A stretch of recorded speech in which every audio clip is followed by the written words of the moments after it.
Hello everyone, कैसे हैं? तो दोस्तों, माय नेम इज पंकज और मैं स्वागत करता हूं आप सबों का अपने यूट्यूब चैनल पंकज मैथ्स पे। तो my dear friends, SSC MTS की नोटिफिकेशन को आकर के लगभग एक वीक से ज़्यादा हो चुके हैं। तो आज के सेशन में मैं इस नोटिफिकेशन के बारे में ही आपके साथ डिटेल में डिस्कस करूंगा। एक्चुअली आप यहाँ पे देख सकते हैं थंबनेल में ही कि जो एक्सपेक्टेशन थी कि इस बार जो नोटिफिकेशन आएंगे तो उसमें जो वैकेंसीज आएंगी एसएससी एमटीएस की, वैसा हुआ नहीं। काफ़ी कम वैकेंसीज आई हैं इस बार। तो इसलिए गुस्सा तो है कि इतनी कम वैकेंसीज क्यों हैं, है ना, लेकिन कुछ कर नहीं सकते हैं। तो दोस्तों, जितनी भी वैकेंसीज हैं, अगर आप इसके लिए प्रिपरेशन कर रहे हैं तो पूरे जी जान से लग जाइए और इसको अच्छे से एग्ज़ाम दीजिए, है ना, क्योंकि कंपटीशन काफ़ी ज़्यादा होगा इसमें। 10th रिक्वायर्ड होती हैं क्वालिफ़िकेशन, लेकिन क्वालिफ़िकेशन रिक्वायर्ड है 10th, बट इसको सभी फिल करेंगे। ग्रेजुएशन वाले भी फिल करेंगे, 12th वाले भी फिल करेंगे, 10th वाले तो करेंगे ही, है ना। तो इसलिए कंपटीशन यहाँ पे ज़्यादा होगा, है ना दोस्तों। तो चलो, मैं आज डिस्कस करने वाला हूँ। अगर अभी तक आपको नोटिफिकेशन के बारे में पता नहीं है कि एज कितनी होंगी, क्वालिफ़िकेशन क्या रिक्वायर्ड है और बाकी और भी चीज़ें, तो इस सेशन में कब तक फॉर्म फिलअप करना है, तो ये सारी चीज़ें मैं आपको बताऊंगा।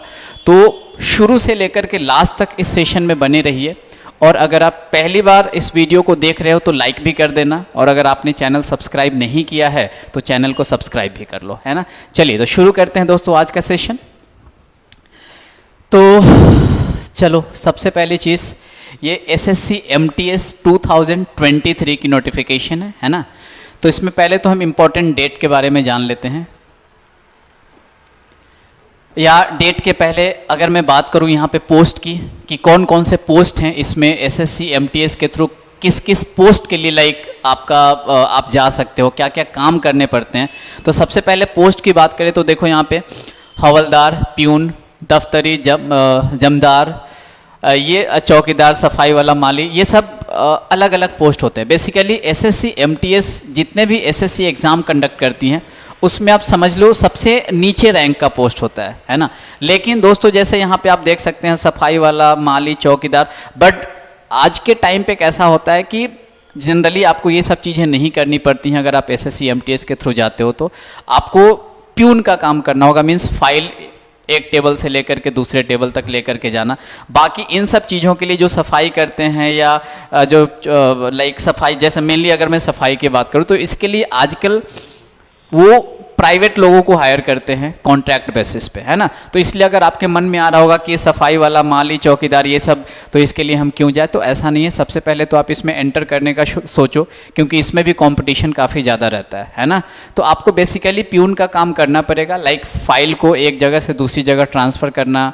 तो ये इस तरह की चीज़ें होती हैं। ओके, चलो, अगर इसके ऊपर डिटेल में डिस्कशन करना चाहते तो मैं पूरा वीडियो ही बना दूंगा कि काम क्या क्या रहता है। अभी मैं आपको शॉर्ट में चीज़ें बता रहा हूँ, है ना, ताकि आपको आइडिया लगे कि इसमें क्या क्या चीज़ें होती हैं। नाउ, अब अगर मैं बात करूँ यहाँ पे एग्ज़ाम समरी की कि डेट कौन कौन से है या बाकी चीज़ें, तो सबसे पहले तो आपको पता ही है कि जो एग्ज़ाम कंडक्ट करता है वो एसएससी स्टाफ सिलेक्शन कमीशन, है ना, कंडक्टिंग बॉडी। नेम क्या है? SSC MTS. वैकेंसीज कितनी है? तो 1558, जो कि पहले ही मैंने बताया काफ़ी कम वैकेंसीज है इस बार, है ना। हो सकता है कि वैकेंसीज बढ़े, बट फिलहाल तो अभी वैकेंसीज जो है 15580 है। ये गवर्नमेंट जॉब की कैटेगरी में आता है। एप्लीकेशन आपको ऑनलाइन करना होगा। रजिस्ट्रेशन डेट जो है इसका 30 जून से 21 जुलाई, है ना। तो 21 जुलाई, आज दोस्तों 7th है, तो आप फॉर्म फिलअप कर सकते हैं, है ना। तो अभी आप शुरू कर दीजिए फॉर्म फिलअप करना। अभी तक अगर आपने नहीं फॉर्म फिलअप किया है तो लास्ट तक देखो, लेकिन सेशन को बहुत सारी चीज़ें बताऊंगा। एग्ज़ाम का मोड क्या रहता है? ऑनलाइन होता है। सिलेक्शन प्रोसेस क्या होता है? तो बेसिकली यहाँ पे जो पोस्ट होते हैं, जैसे कि एक तो हवलदार हुआ और बाकी के पोस्ट हुए, है ना। तो एक पेपर 1 होता है जो ऑब्जेक्टिव होता है, और उसके लिए जो हवलदार की पोस्ट होती है उसके लिए फिजिकल एफिशिएंसी टेस्ट होता है और फिजिकल स्टैंडर्ड टेस्ट होता है। ओके, मैं आगे डिस्कस करूंगा कि इसमें क्या क्या चीज़ें रिक्वायर्ड है। क्वालिफिकेशन इसके लिए क्या है? रिक्वायर्ड है 10th।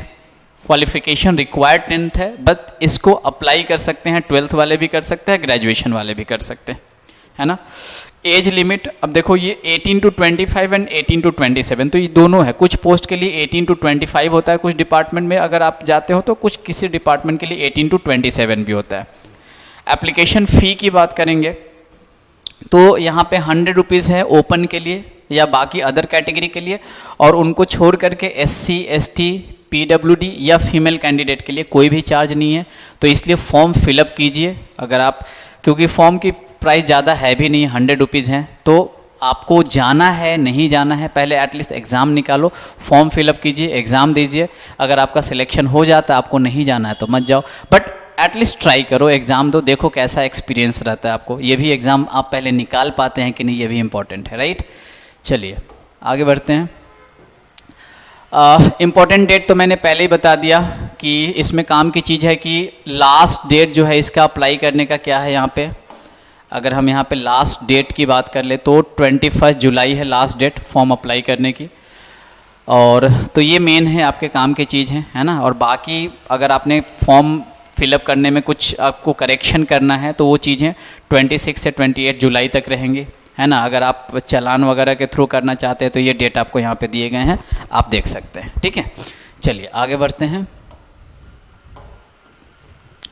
वैकेंसीज पहले ही बता दिया, टोटल वैकेंसीज कितनी है अभी यहाँ पे, तो टोटल वैकेंसीज है यहाँ पे 1558, जिसमें मल्टीटास्किंग स्टाफ के लिए MTS की 1198 है, और हवलदार के लिए टोटल कितनी है 360 वैकेंसीज है, जो कि काफ़ी कम है, राइट। नाउ कैटेगरी वाइज अगर वैकेंसीज की बात करें तो कैटेगरी वाइज अनरिजर्व्ड आप देख सकते हैं यहाँ पे MTS 18 से 25 की एज ग्रुप के लिए, 18 to 25 एज ग्रुप के लिए आपको यहाँ पे वैकेंसीज दी गई हैं कैटेगरी वाइज। OBC के लिए 250, SC 79, ST 44, EWS economically weaker section 107, total कितना है 998। इसी तरह से MTS एज ग्रुप 18 से 27 वालों के लिए अनरिजर्व्ड 100 है, OBC 53, SC 14, ST 13, EWS economically weaker section 20, total कितने हैं 200। सिमिलरली हवलदार के लिए आपको इस तरीके से 153, 81, 52, 38, 36 एंड 360, टोटल कितने हो गए आपके 1558। ओके, चलिए दोस्तों आप लास्ट तक देखिए, इसमें बहुत सारी चीज़ें आपको समझ में आएंगे, है ना। आपने पहले भी देखा होगा बट एक बार देख लीजिए अच्छी तरह से, ताकि सारी चीज़ें आपको क्लियर हो जाए। और इससे रिलेटेड अगर आपको कुछ भी डाउट हो तो कमेंट सेक्शन में आप कमेंट कर सकते हैं, ठीक है।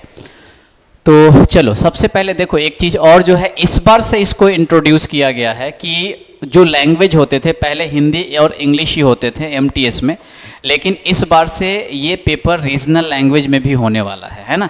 तो रीजनल लैंग्वेज की बात करेंगे आप यहाँ पे, तो जैसे आप कोई असम से है तो असामी में भी, बंगाली, गुजराती, कन्नड़ा, कोंकणी, मलयालम, ये डिफरेंट जो रीजनल लैंग्वेज है इन सब में आप एग्ज़ाम दे सकते हैं, है ना। उर्दू, तेलुगु, उर्दू भी है, तेलुगु, तमिल, पंजाबी, उड़िया, मराठी, मणिपुरी, मलयालम, कोंकणी, कन्नड़ा, गुजराती, बंगाली, असामीज, तो ये सारे लैंग्वेज इस बार से MTS में इंट्रोड्यूस किए गए हैं, ठीक है।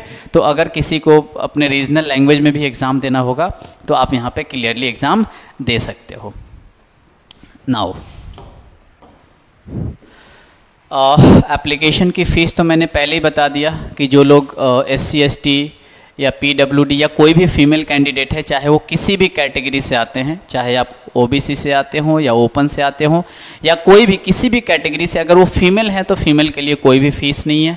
लेकिन बॉयज़ अगर ओपन कैटेगरी से आते हैं, अदर कैटेगरी से आते हैं, तो उनको 100 रुपीज़ लगेंगे, ठीक है। नाउ एज लिमिट, ये इम्पोर्टेंट है। एज लिमिट की अगर हम बात करें तो आप यहाँ पे देख सकते हो, मैंने एज तो पहले ही बता दिया था, 18 to 25 और 18 to 27 था, है ना।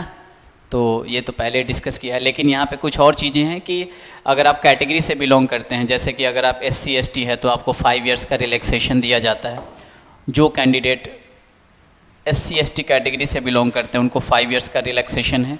OBC नॉन क्रीमी लेयर से जो लोग बिलोंग करते हैं उनको 3 साल का रिलैक्सेशन है। जो डिसेबल्ड हैं उनको 10 इयर्स का रिलैक्सेशन, इस तरीके से आप देख सकते हैं। एक सर्विसमैन या वीडो डिवोर्स, इन सब के लिए भी आपको एज रिलैक्सेशन यहाँ पे दिया हुआ है, ठीक है। नाउ एजुकेशनल क्वालिफिकेशन की बात करेंगे तो ये भी मैंने पहले ही बता दिया कि क्वालिफिकेशन क्या रिक्वायर्ड है। एजुकेशनल क्वालिफिकेशन क्या चाहिए, आपको 10th पास होना चाहिए, है ना। और 10th और उसके ऊपर अगर आप 12th भी पास किए हो, ग्रेजुएशन भी हुआ है, 10th के ऊपर कुछ भी है तो फिर भी आप इसको अप्लाई कर सकते हैं, है ना। चलिए आगे बढ़ते हैं। अब अगर मैं यहाँ पे बात कर लूँ एग्ज़ाम पैटर्न की, कि इसका एग्ज़ाम पैटर्न क्या है, तो दोस्तों ये है आपका एग्ज़ाम पैटर्न। आप देख सकते हैं सेशन 1 में मैथ्स और रीजनिंग होगा, एंड सेशन 2 में आपका general awareness and English language होगा। यानी कि maths, reasoning, English and GS, ये 4 सब्जेक्ट्स आपको, 4 पेपर्स आपको देने होंगे। लेकिन ये जो पेपर है आप यहाँ पे देख सकते हैं 2 सेशन में बटा हुआ है, सेशन 1 एंड सेशन 2, राइट। अब इससे रिलेटेड मैं, अब ये जो नेक्स्ट स्लाइड है ये काफ़ी इंपॉर्टेंट होगा आप लोगों के लिए, ये चीज़ ध्यान से देखिएगा। जो नेक्स्ट स्लाइड है, देखो सबसे पहली चीज़, computer based examination will be conducted in 2 session, जो मैंने आपको पहले ही बता दिया। यहाँ पे आप देख सकते हैं session 1 and session 2, 2 session, session 1 and session 2 on the same day, and both the sessions will be mandatory to be attempted। आपको दोनों ही सेशन अटेम्प्ट करने हैं, आप छोड़ नहीं सकते हो, है ना।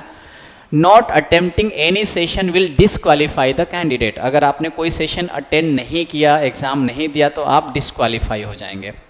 Now the candidate will get 45 minutes to complete session 1। Session 1, ये जो मैंने आपको दिखाया सेशन 1, इस सेशन 1 में इसकी बात कर रहा हूँ मैं, ये जो 2 सब्जेक्ट हैं ये सेशन 1 है ना, जो कि सेशन 1 कितने 40 क्वेश्चंस होंगे और 120 मार्क्स के लिए, और टाइम कितना है 45 मिनट। तो सेशन 1 के लिए आपको सेपरेट कितना टाइम दिया जाएगा 45 मिनट्स। यही आगे बताया गया है कि सेशन 1 के लिए आपको 45 मिनट्स मिलेगा, और जैसे ही 45 मिनट्स कंप्लीट होगा ऑटोमेटिकली आप स्विच कर जाएंगे सेशन 2 के लिए, जहाँ पे जनरल अवेयरनेस और इंग्लिश लैंग्वेज होगा, और इसके लिए भी आपका 45 मिनट्स का टाइम होगा, है ना। तो सेशन 1 जैसे ही कंप्लीट होगा आप ऑटोमेटिकली स्विच करोगे किसके ऊपर, सेशन 2 के ऊपर, और इसके लिए भी कितना टाइम है आपके पास 45 मिनट्स का टाइम है। तो सेम यही चीज़ यहाँ पे था कि the candidate will get mandatory, okay not, ये तो हो चुका था। The candidate will get 45 minutes to complete session 1। On completion of 45 minutes, session 1 will get automatically closed. Immediately after completion of session 1, जैसे ही session 1 आपका complete होता है, session 2 will start. Session 2 will also be 45 minutes, and immediately on completion of 45 minutes, session 2 and computer based examination will come to end, है ना। जैसे ही second session का भी 45 minute complete होगा सेशन, यानी कि आपका एग्जाम खत्म हो जाएगा, राइट। नाउ उसके बाद का जो पॉइंट है, computer based examination will consist of objective type multiple choice questions, यानी कि जो क्वेश्चंस होंगे वो ऑब्जेक्टिव होंगे और ऑप्शंस होंगे उसमें, है ना, ए बी सी डी ऐसे ऑप्शंस दिए जाएंगे, ऑब्जेक्टिव टाइप क्वेश्चंस होंगे। The question will be set in English, Hindi and in 13 regional languages. Hindi और इंग्लिश तो पहले भी होता था, इस बार से रीजनल लैंग्वेज, तो 13 रीजनल लैंग्वेज में भी इसको इंट्रोड्यूस किया गया है। तो हिंदी इंग्लिश के अलावा 13 रीजनल लैंग्वेज में भी पेपर होगा। अगर कोई मराठी में देना चाहता है पेपर तो आप मराठी में भी दे सकते हैं, है ना, कोंकणी में दे सकते हैं, असामी में दे सकते हैं, आपकी मर्जी, आप जिस लैंग्वेज में देना चाहें। सो ये तो हो चुका है। Now there will be negative marking, there will be no negative marking in session 1। ध्यान देना, ये काफी इंपॉर्टेंट पॉइंट है कि सेशन 1 में कोई भी नेगेटिव मार्किंग नहीं होगा। There will be no negative marking in session 1। In session 2 there will be negative marking. So my dear friends, session 2 में आपको नेगेटिव मार्किंग रहेगा, okay, of 1 mark for each wrong answer. 1 mark का आपको negative marking होगा, क्योंकि यहाँ पे एक क्वेश्चन जो है आपका 3 मार्क्स का है ना। जैसे कि आप देख सकते हैं, मैंने पहले ही आपको बताया हुआ था कि टोटल क्वेश्चन कितने हैं 40, मार्क्स कितने हैं 120, तो एक क्वेश्चन आपका 3 मार्क्स का है। तो बेसिकली अगर एक क्वेश्चन आप गलत करते हो तो आपका 1 मार्क जाएगा, दैट मीन्स 1/3 हुआ, है ना, 1/3 मार्क्स आपका कटने वाला है। So candidates are therefore advised to keep this in mind while answering the questions. तो इसलिए आपको ये ध्यान में रखना है कि जब क्वेश्चन का आंसर करें तो फटाफट तुक्का नहीं मारते चले जाना है ना, क्योंकि आपका यहाँ पे नेगेटिव मार्किंग भी होगा. Marks scored by candidate in computer-based examination, if conducted in multiple shifts, will be normalized by using the formula published by the commission through notice number. ये आपको नोटिस दिया हुआ है. And such normalized score will be used to determine final merit and cut-off marks. Basically क्योंकि MTS की exam हो रही है, डेफिनेटली ये जो एग्ज़ाम्स होंगे ये बहुत सारे शिफ्ट में होंगे. अब बहुत सारे शिफ्ट में होंगे तो किसी शिफ्ट का पेपर इजी आएगा, किसी शिफ्ट का पेपर थोड़ा सा मॉडरेट होगा, कोई डिफ़िकल्ट होगा, क्योंकि बहुत सारे पेपर्स बनेंगे. सो माय डियर फ्रेंड, ऐसे कंडीशन में अगर किसी शिफ्ट का पेपर डिफ़िकल्ट आ जाता है तो फिर स्टूडेंट को दिक्कत हो जाएंगी कि उनका पेपर डिफ़िकल्ट हुआ, आपका ईजी आ गया, आपने अच्छा स्कोर किया, वो अच्छा स्कोर नहीं कर पाएंगे. तो इसलिए ऐसे कंडीशंस में डिफ़िकल्ट हो या ईजी हो, इनका एक फॉर्मूला है, इनका एक मेथड है जिसके थ्रू वो उसको नॉर्मलाइज करते हैं, ताकि नॉर्मलाइजेशन का मतलब कि पेपर जिनका डिफिकल्ट हो या जिनका इजी हो उनका एक एवरेज मार्क्स को कैलकुलेट करके उन सबको मिलता है ना. तो बेसिकली नॉर्मलाइजेशन मींस पेपर जिस शिफ्ट का डिफिकल्ट है या इजी है तो नॉर्मलाइज कर देते हैं और उसके बेसिस पे उनको मार्क्स मिलता है. तो यही चीज आपको यहाँ पे बताया गया है. ओके, चलिए आगे बढ़ते हैं. अब अगर हम बात कर ले तो दोस्तों ये तो हमने देखा SSC MTS का. अब यहाँ पे हवलदार के जो पोस्ट होते हैं उसके लिए कुछ क्राइटेरिया होते हैं. Following are the physical efficiency test. यहाँ पे PET मीन्स क्या हुआ, physical efficiency test and physical standard test for the post of havaldar in CBIC. जो मैंने बताया था कि एज जो होता है एक CBIC के लिए होता है एक age limit 18 to 25 I think, और CBN के लिए 18 to 27, राइट. तो यहाँ पे फिजिकल इफिशिएंसी टेस्ट की अगर हम बात करें तो मेल के लिए, मेल कैंडिडेट के लिए वॉकिंग जो होना चाहिए ये 1600 मीटर्स होना चाहिए 15 मिनट्स में, एंड फीमेल के लिए 1 मिनट 20 मिनट्स में, 1 मिनट 20 मिनट्स में. और साइकिलिंग जो होना चाहिए मेल के लिए 8 किलोमीटर होना चाहिए कितनी देर में, 30 मिनट्स में. और यहाँ पे फीमेल के लिए साइकिलिंग 3 किलोमीटर होना चाहिए कितनी देर में, 25 मिनट में. अच्छा, वॉकिंग का एक बार फिर से देख लेना. वॉकिंग मेल के लिए 1600 मीटर, मेल के लिए वॉकिंग है 1600 मीटर कितनी देर में, 15 मिनट में. एंड आई थिंक यहाँ पे वॉकिंग में 1 मीटर नहीं होगा, ये 1600 मीटर है, ये 100 मीटर होना चाहिए आई थिंक यहाँ पे. ठीक है, एक बार देख लीजिए, ये 100 मीटर ही होगा. 100 मीटर कितनी देर में होना चाहिए, 20 मिनट में होना चाहिए. या 100 मीटर नहीं, सॉरी 1000 मीटर होगा ना, ये 1600 मीटर है तो ये 1000 मीटर होगा. बेसिकली 1 किलोमीटर कितनी देर में होना चाहिए, 20 मिनट में, क्योंकि यहाँ पे 1600 मीटर है इनका 15 मिनट में. ठीक है, या आगे मैं इसको एक बार देखता हूँ कि यहाँ पे क्या है. साइकिलिंग का है दोस्तों 8 किलोमीटर 30 मिनट्स में, और यहाँ पे 3 किलोमीटर कितनी देर में, 25 मिनट में. ठीक है. अच्छा, यहाँ पे अगर हम फिजिकल स्टैंडर्ड टेस्ट की बात करें तो हाइट मेल का कितना होना चाहिए, 157.5 सेंटीमीटर, और फीमेल का कितना है, 152 सेंटीमीटर. फिजिकल स्टैंडर्ड टेस्ट की बात कर रहा हूँ. चेस्ट की बात करेंगे तो मेल के लिए चेस्ट 76 सेंटीमीटर होना चाहिए अनएक्सपैंडेड. फीमेल में चेस्ट का नहीं है बट यहाँ पे इनका वेट चाहिए. फीमेल में वेट, मेल में वेट नहीं है बट फीमेल में वेट होना चाहिए 48 kg. फीमेल का वेट 48 kg होना चाहिए एटलीस्ट, है ना. चलिए आगे बढ़ते हैं. Mode of selection. तो अगर हम यहाँ पे बात करें, the recruitment process for the post of MTS will consist session 1 and session second, ये हमने पहले डिस्कस किया हुआ था. The performance of the candidate in session 1 will be evaluated first. ध्यान देना, ये काफ़ी इंपॉर्टेंट पॉइंट है कि सेशन 1 एंड सेशन सेकेंड आपने 2 सेशन पहले ही देखे थे कि एग्जाम होते हैं आपके, तो इसमें भी the performance of the candidate in session 1 will be evaluated first and performance in session second would be evaluated only if a candidate qualifies in session 1. अगर आप सेशन 1 में क्वालिफाई करते हो तभी आपका सेशन 2 का मार्क्स इवेल्युएट किया जाएगा।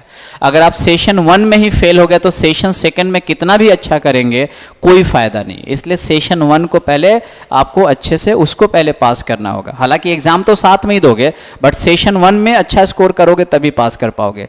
आपने सेशन 2 अच्छा कर लिया, सेशन 1 में पास ही नहीं हो तो सेशन 2 आपका कोई नहीं देखेगा। ऑलराइट, नाउ चलिए आगे बढ़ते हैं। अब ये देखो कट ऑफ की बात कर लेते हैं। अगर हम कट ऑफ की बात करें तो 2022 का ये कट ऑफ है। जो 18 से 25 इयर्स की जो पोस्ट थी आप यहाँ पे देख सकते हैं कट ऑफ कितना है। अनरिजर्व का यहाँ पे लिया है मैंने, तो 93, बिहार का था 93.06, उत्तर प्रदेश का 81.47। तो आप जिस भी स्टेट से हो आप यहाँ पे देख सकते हैं कि क्या है यहाँ पे। इसी तरह से आप यहाँ पे देख सकते हैं 18 से 27 के लिए कट ऑफ कितना गया हुआ है। ऑलराइट एवरीवन, चलिए फिर भी अभी मैं आपको कुछ और चीज़ें बताता हूँ, है ना। जैसे कि आप फॉर्म अगर फिल कर रहे हो तो उसमें क्या क्या चीज़ें हैं, तो मैं डायरेक्टली आपको नोटिफिकेशन एसएससी के वेबसाइट पे ही लेकर के चलता हूँ। तो हम एसएससी के वेबसाइट पे ही आते हैं और वहाँ से समझते हैं कि क्या क्या चीज़ें हो सकती हैं। ऑलराइट, ये कहाँ आ गए हम।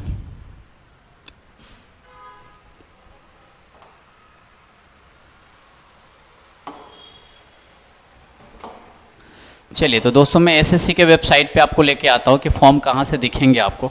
तो सबसे पहले तो मैंने यहाँ पे ssc.nic.in ये ऑफिशियल वेबसाइट है एसएससी के लिए। आपको यहाँ पे आना है, तो यहाँ पे आप आएंगे तो एसएससी की वेबसाइट ओपन हो रही है आपके सामने। यस, तो ये आपका एसएससी का वेबसाइट है, आप देख सकते हैं। और यहाँ पे लेटेस्ट न्यूज़ में जब आप आओगे नीचे तो आप यहाँ पे देख सकते हो notice of multitasking non technical, तो ये आपका नोटिफिकेशन है। तो जो जो चीज़ें मैंने बताई आपको यहाँ पे तो वो सारी चीज़ें दी गई हैं, बट बेसिकली कुछ इम्पॉर्टेंट चीज़ें जो हैं ये सब मैंने आपको ऑलरेडी एक्सप्लेन किया हुआ है अभी, तो इसकी ज़रूरत नहीं है, मैं इसको हटा देता हूँ।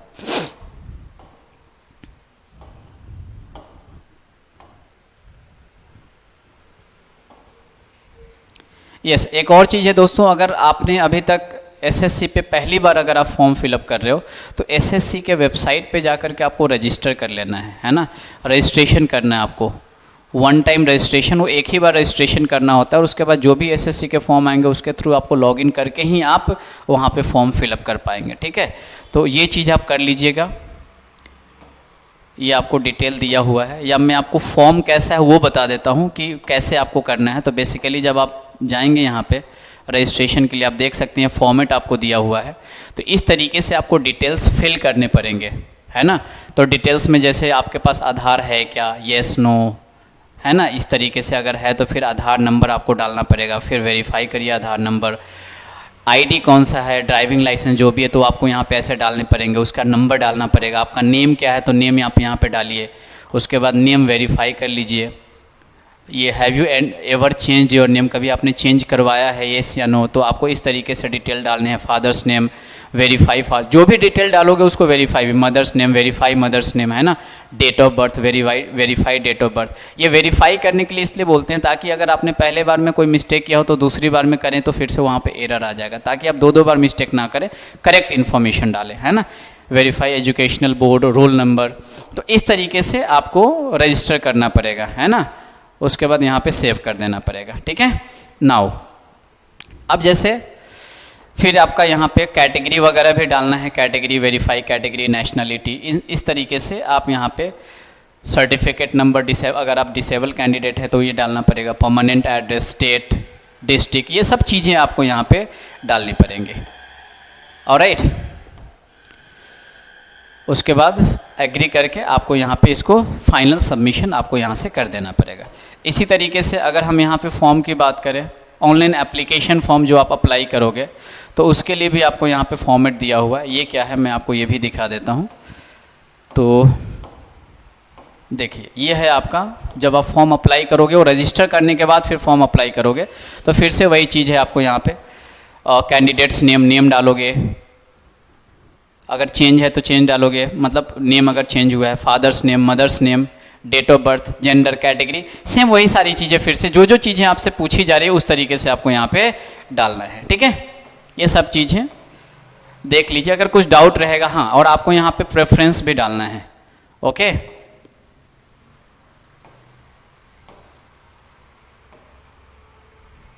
स्टेट का प्रेफरेंस आपको डालना है, हाईएस्ट एजुकेशनल क्वालिफिकेशन जो है वो डालिए।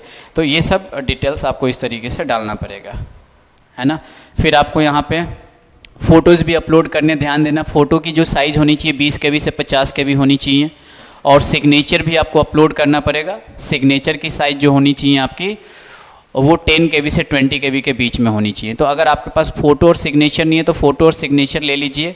और इसमें फ़ोटोग्राफ जो चाहिए रिसेंट चाहिए, है ना, रिसेंट फ़ोटोग्राफ्स आपको यहाँ पे लगाने हैं, 3 महीने के पहले का होना चाहिए।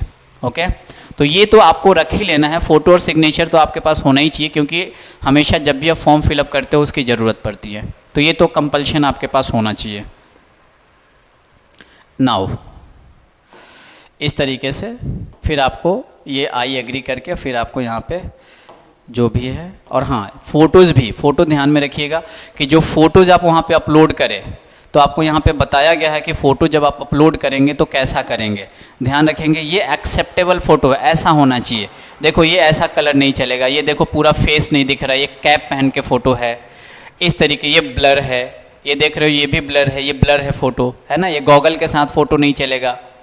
टेन एवरीवन, ये काफ़ी स्मॉल है, ये साइड में आप देख रहे हैं, ये देखो कैसे देख रहे हैं, है ना, स्टाइल में, तो वैसे नहीं चलेगा। आपको सामने फेस होना चाहिए स्ट्रेट और पूरा क्लियर आपकी फेस दिखनी चाहिए। तो इस तरीके का फ़ोटो होना चाहिए। ठीक है, तो ध्यान रखना फ़ोटो के कारण आपका फॉर्म रिजेक्ट नहीं होना चाहिए। ओके,